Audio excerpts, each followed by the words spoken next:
I'm Dr. Christine Senn. We're going to finish up our three-part series in honor of National Leadership Day, my very favorite topic, talking about leadership and how to become more of a leader or mentor others to be leaders. We've talked so far about setting expectations and providing quality feedback. This one very much goes into it, and it's something you're going to have to do if setting expectations and providing quality feedback has not produced the results you were hoping for, and that is having difficult conversations.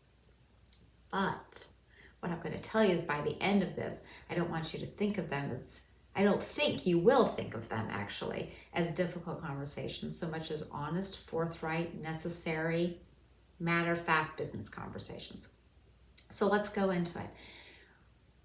Is there a role for bravery in management and leadership? I don't think there's just a role for it. I think it's fundamental. Now, I would love to talk about this one later, the psychology of bravery in leadership. You have to know your vision and that you are trying to get everybody together to embrace this vision and be on the same track as this vision. Not everyone is going to have that vision right away, right? We come from different companies. We come with different values, and we're going to come into a place and have to learn a little bit about this company, this vision, and all of that. So you sometimes have people who just, it's not going well. Maybe that's whether it's something small like they're late frequently, or it's a customer service problem.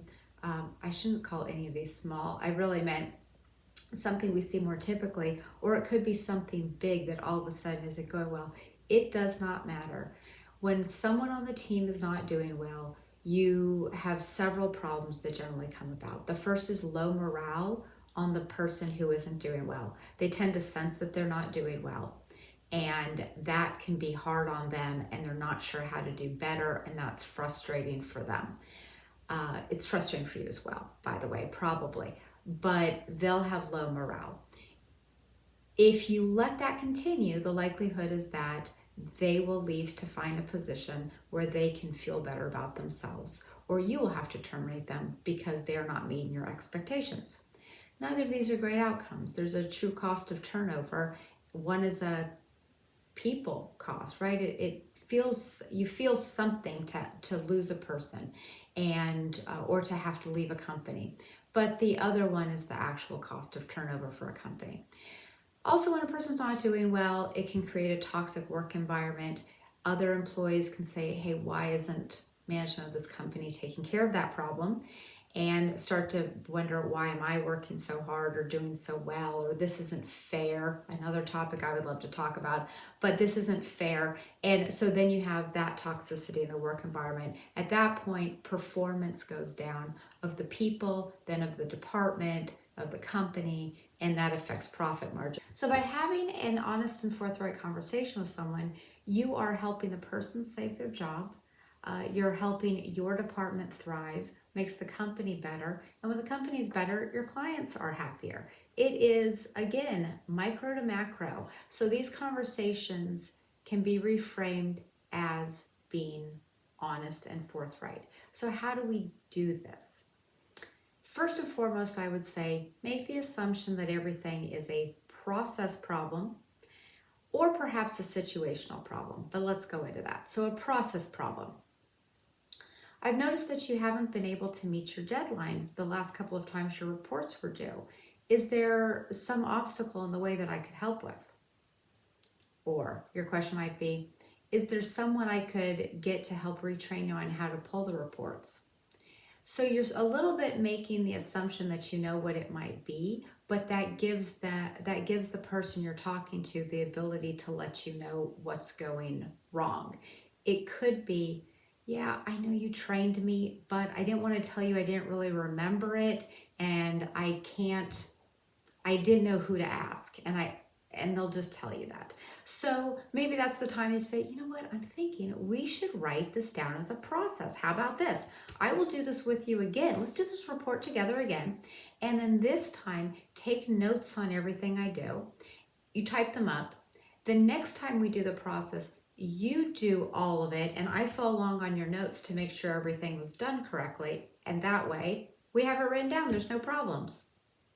That's it. Was that a difficult conversation? You have a person who is not performing well, who's not meeting meeting their deadline or getting their reports done, and perhaps it's as simple as, can I help you with something? It's not a reflection on the person at all. There are lots of examples like this. One where I said situational, though, might be, I've noticed that you've been late every day this week, and that's not like you. So you can always throw in something positive. That's not like you. Is there something going on? Is everything okay? And they might tell you that, they have to arrive earlier for a special client, but they're having a difficulty getting here because they have something going on. They have to get maybe kids or a parent somewhere by a certain time, and that's situational. Again, it's not a reflection on the person. Now, you still might need them to do something differently, but you might be able to work through them with that, which is, okay, let's have so-and-so help with the client for the morning part, and then we'll just ask you to stay a little bit later to handle this. I'm obviously making this up. I don't know what your situation would be, but you can see that my tone, you almost can't tell me just talking to you from giving the example, because your tone never has to change. A person is never a bad person. I mean, the likelihood is very low that you've employed someone who's just awful and trying to make your life difficult, right? Why would you do that? So you probably hired a really good person, what I say in the first video, a really good person trying their best to do their best and to be successful. And you can help them be successful. Some people are afraid to ask for help. Other people are not. Some people are afraid to let you know that they have any issues going on at home, and others aren't. And will say, this week's going to be tough. Everyone in my family got sick and I'm going to be taking care of them. And other people won't let you know. So you really won't know until you have the honest conversation. The benefits to you are tremendous, but the benefits to the person are tremendous as well. So as you go into a conversation, as you think, and this could be work or non-work, I'm so mad at this person, or this person's so frustrating, or whatever, take a step back and say, what could it be other than a person doing something wrong?